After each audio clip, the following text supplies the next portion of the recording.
네, 정말 앞서 함께 조 목사님이랑 찬양했던 것처럼 우리가 살아가는 그 순간순간이 하나님의 은혜임을 우리가 고백하며 살아가기를 바랍니다. 얼마 전에 이제 박용구 집사님께서 이제 여러분이 잘 아시는 것처럼 CT 촬영을 이제 하는 과정에서 심정지가 오셨어요. 정말 감사하게도 심폐소생술을 바로 해서 멈췄던 심장이 다시 뛰고 또 의식도 돌아왔고 지금은 이제 일반 병실에서 많이 호전되신 채로 회복 중이십니다. 저는 그 과정에서 하루는 이제 허영희 권사님과 함께 고대병원에 가서 담당 의사를 직접 만나서 이 집사님의 상태에 대해서 자세히 들을 기회가 있었습니다. 의사를 만났고 제가 이제 핸드폰에 메모장을 열어서 귀를 쫑긋 세우고 지금 집사님이 어떤 상태인지를 이제 의사한테 들으려고 그렇게 준비를 하고 있었는데 뭐 의식은 돌아오셨는지 또 심정지가 왔었는데 뇌에는 손상이 없는지 이제 이런 것들을 얼른 듣고 싶었는데 들으려고 갔는데 의사는 오히려 이제 권사님과 그리고 따님에게 그 집사님의 평소 건강 상태에 대해서 오히려 의사가 이제 묻기 시작하는 거예요. 그래서 최근에 환자가 식은땀은 안 났나요? 또 숨이 가쁘다고 하지는 않던가요? 두통은 없었나요? 의사가 계속 그렇게 묻는 동안에 처음에 이제 제 마음속에 드는 생각은 아이고 선생님 지금 우리가 집사님 건강 상태가 어떤지 의식이 돌아왔는지 안 돌아왔는지 그거부터 좀 얼른 얘기해 주시지 이러면서 제가 약간은 답답한 생각이 들었어요. 제가 되게 성격이 급한 것 같아요. 근데 의사의 그런 질문, 이제 막 문진이라 그러죠. 질문을 계속 하고 또 그 주치의 교수 옆에서는 다른 의사는 또 그 내용을 허 권사님이 이렇게 집사님의 상태에서 얘기할 때마다 자세하게 기록을 다 받아 적어요. 이러한 그런 의사들의 그 진지한 노력들을 보면서 제가 지금 집사님이 어떠한 상태인지를 아는 것도 중요하지만 그보다 더 중요한 게 있구나. 그것은 집사님이 왜 심정지가 왔는지, 왜 아프신 건지 그 원인을 찾는 일이 더 중요하다는 것을 제가 그때 깨달았습니다. 그러면서 자연스럽게 우리 영혼의 질병, 이 영적인 아픔의 원인을 찾아 밝히고 그래서 그것을 치료하고 회복하는 그 과정에 대해서 제가 생각을 하게 됐습니다. 그래서 하나님께서 먼저 저에게 이렇게 물어보시는 것 같아요.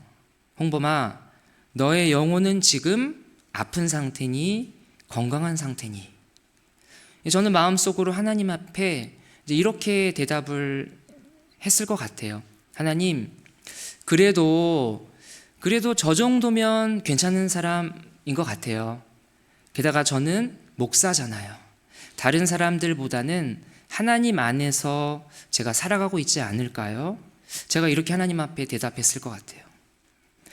우리 영혼에, 여러분의 영혼에 그 참된 영혼의 참된 주치의 되시는 주님께서 우리의 그 상태를 하나씩 구체적으로 물어보세요. 여러분 물어보신다고 생각해 보세요.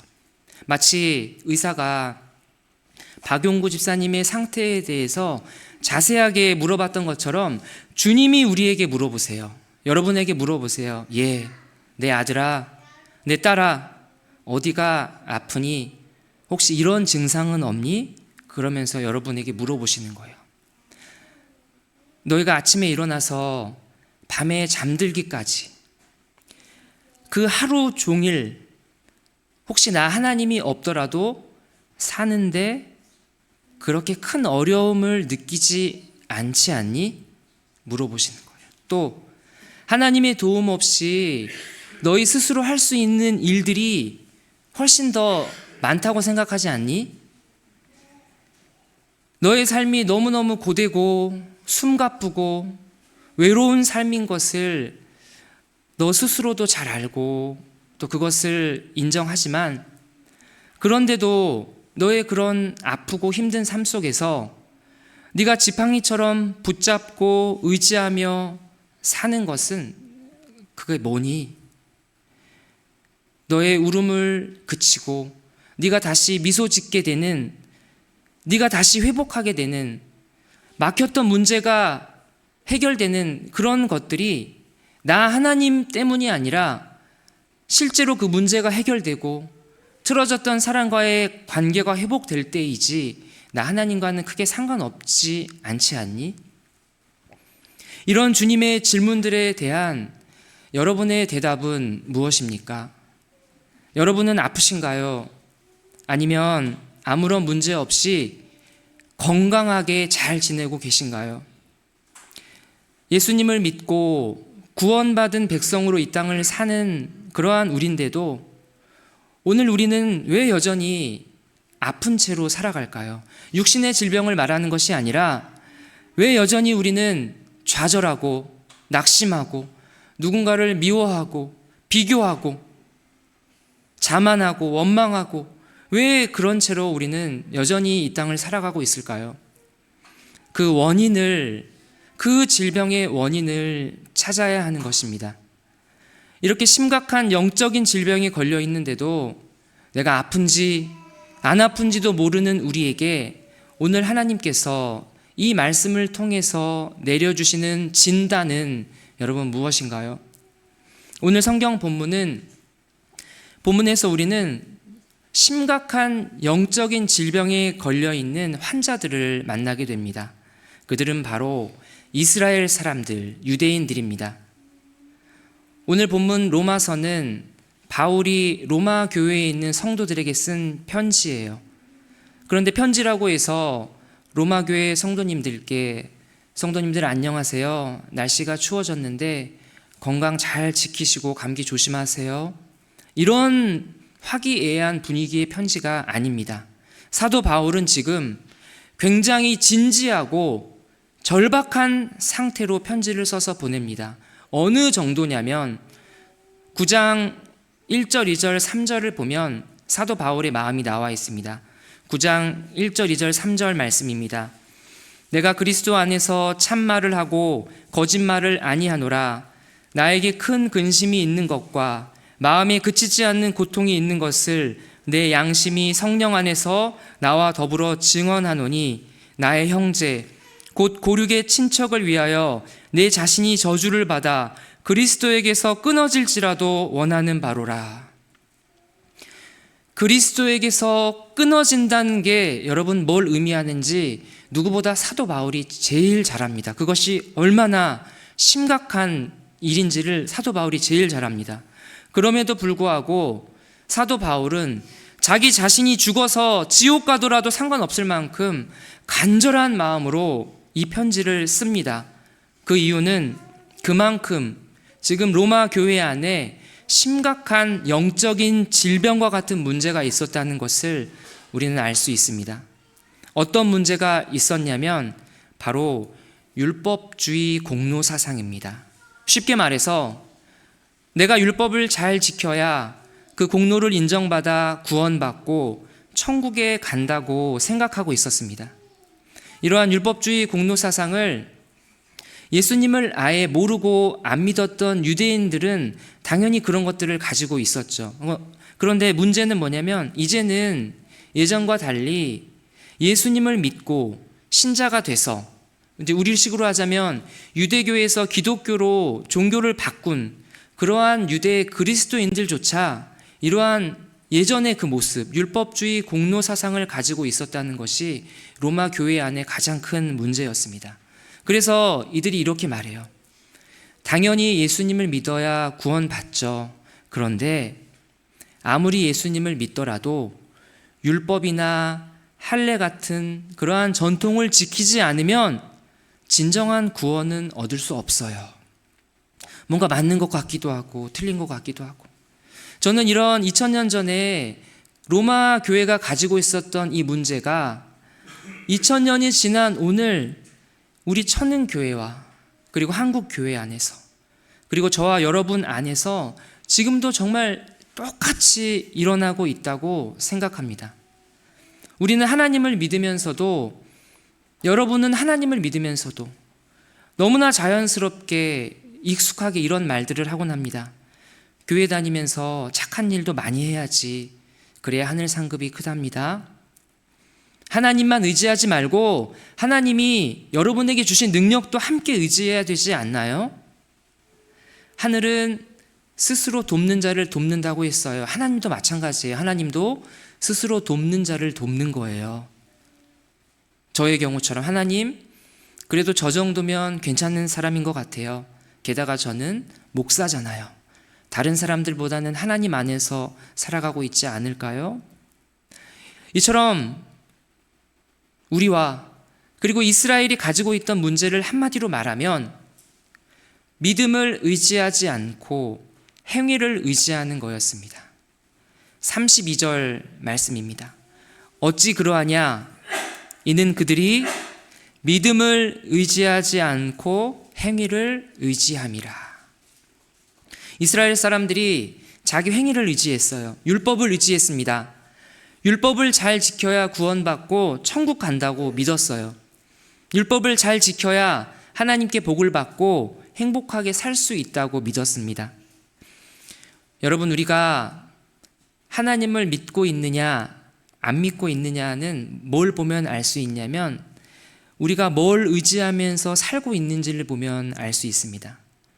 오늘날의 현대인들이 이 땅을 살아갈 때 딱 제 얘기예요. 정말 중요하게 생각하는 한 가지가 뭐냐면 어떻게든 내 삶 속에서 불확실한 것들을 제거하고 확실한 것만 딱 가지고 그것을 붙들고 살아가자. 이게 오늘날 현대인들이 붙들고 살아가는 겁니다.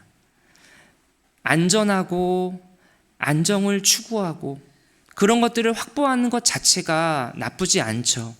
그런데 문제는 뭐냐면 그거 내가 확보하는 거잖아요. 내가 확보한 안전, 내가 다 계산해서 쌓아놓은 안정 덕분에 그것 덕분에 더 이상 이제는 하나님을 그렇게까지 크게 의지할 필요를 못 느끼며 살아간다는 것이 문제입니다. 당연하죠. 돈이 있으니 없을 때보다는 하나님을 덜 의지하게 되고 든든한 사람이 있으니 하나님을 안 의지하게 되고 똑똑한 내 머리와 내 능력과 경험이 있으니 하나님께 조금만 도움을 요청하게 되며 살아간다는 것입니다. 저와 여러분만 그런 게 아니라 성경 속에 있는 인물들도 똑같았어요. 이제 아브라함이 하나님의 부르심을 받고 자기가 평생 살아온 그 고향을 떠날 때 아브라함이 다 몰라요. 어디로 가야 되나? 가서 뭘 먹고 살아야 되나? 몰라요. 모든 게 불확실합니다. 그런데도 아브라함은 하나님의 약속, 그것을 붙잡고 길을 떠납니다. 또 나중에 아브라함이 자기 아들 이삭을 바치라는 명령을 받았을 때도 마찬가지예요. 내 아들을 죽여서 제물로 바치라고 하시는데 도대체 하나님이 뭘 어쩌려고 그러시는지 다는 이해할 수 없어요. 그런데도 아브라함은 하나님의 약속의 말씀을 의지하고 순종하는 겁니다. 하나님을 믿었습니다. 그런데 아브라함이 자기 스스로 자기 삶의 불확실한 것들을 제거하고 확실한 것을 붙잡고 가려고 할 때는 여러분 어떤 일들이 일어났을까요?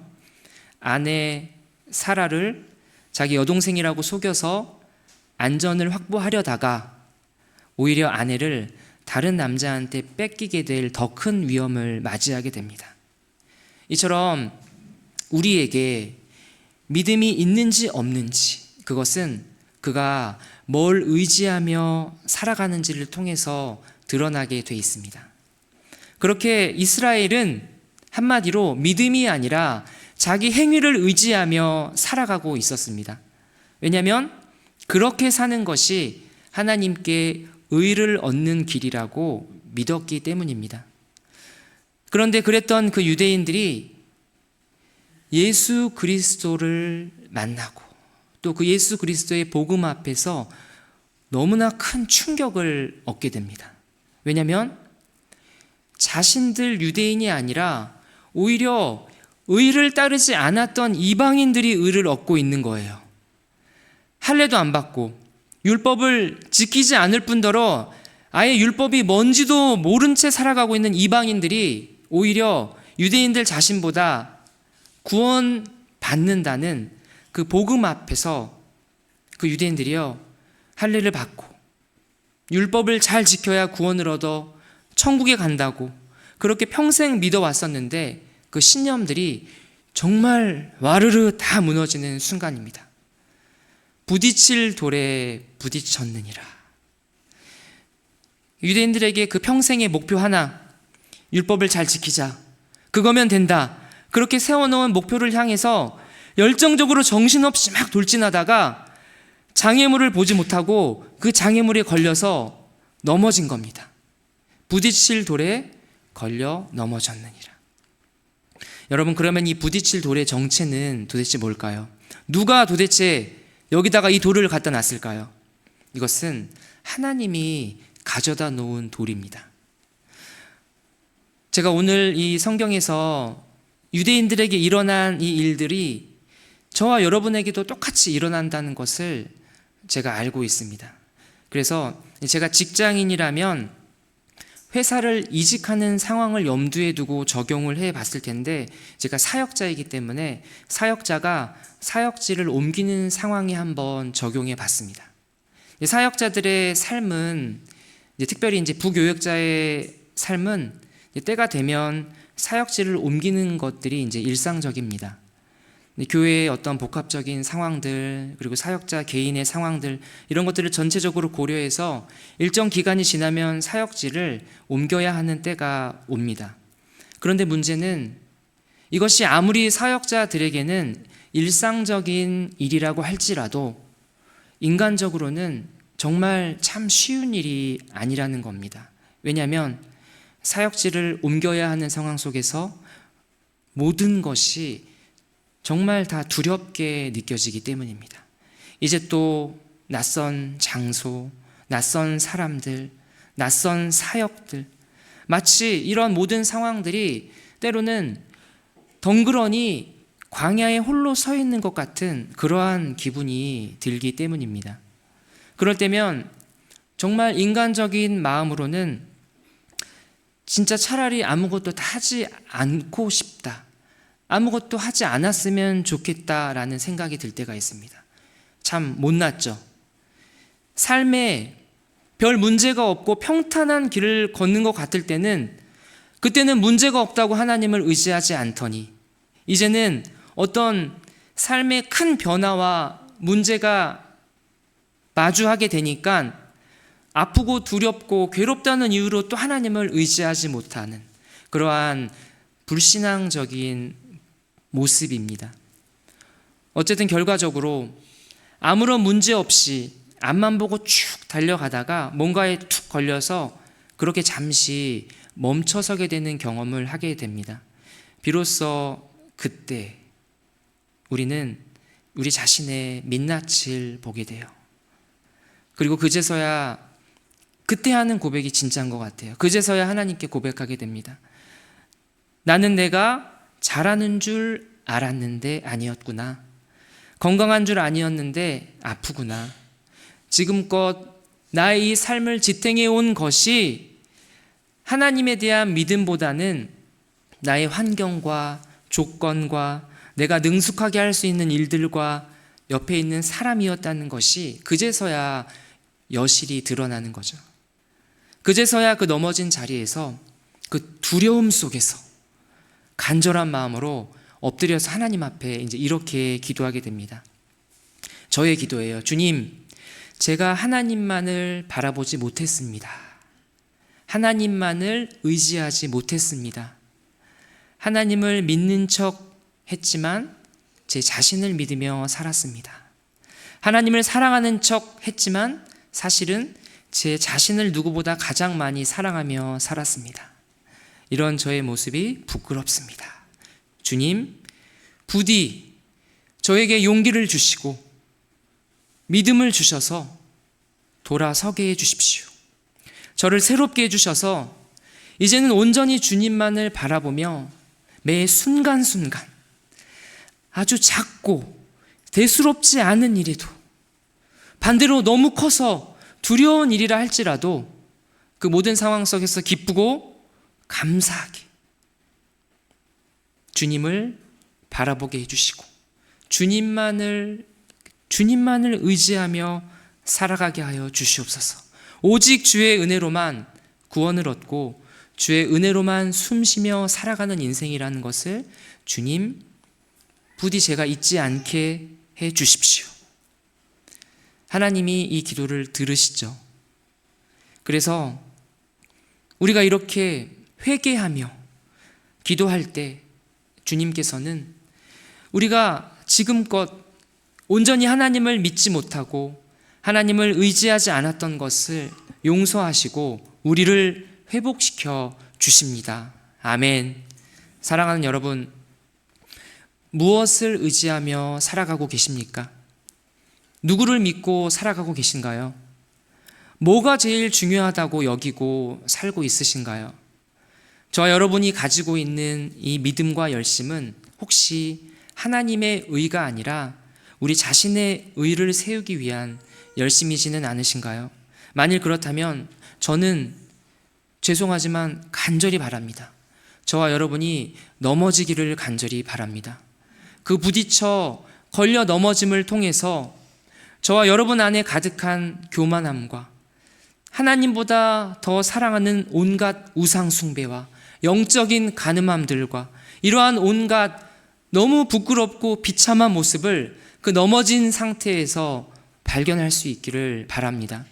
그리고 그 걸려 넘어짐이 오히려 우리가 주님 앞으로 다시 나아가 주님의 자비와 주님의 긍휼과 은혜를 구하는 그 지렛대가 되기를 간절히 바랍니다.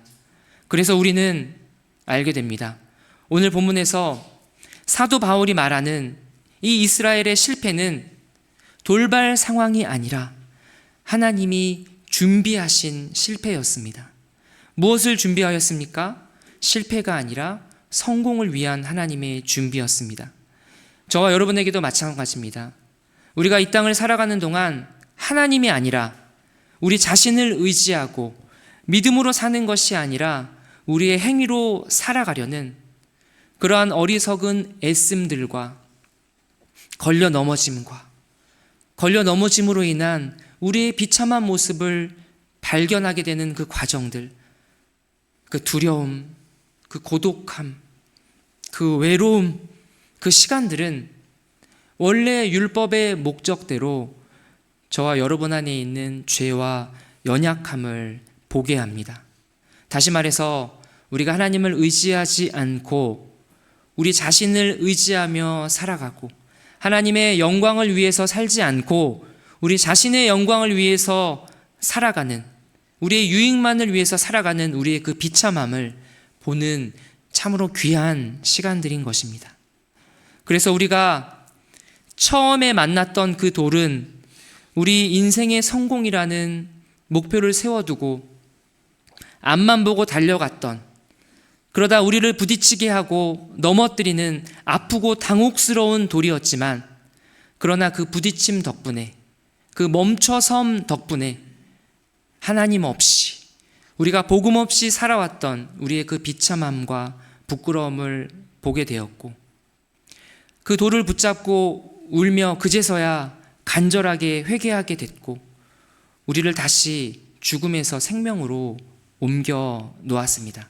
그래서 이제는 그 돌은 우리의 앞길을 막고 방해하는 장애물로서의 돌이 아니라 흔들리는 우리 인생의 견고한 반석과 우리 인생의 기초로서의 돌이 되었습니다.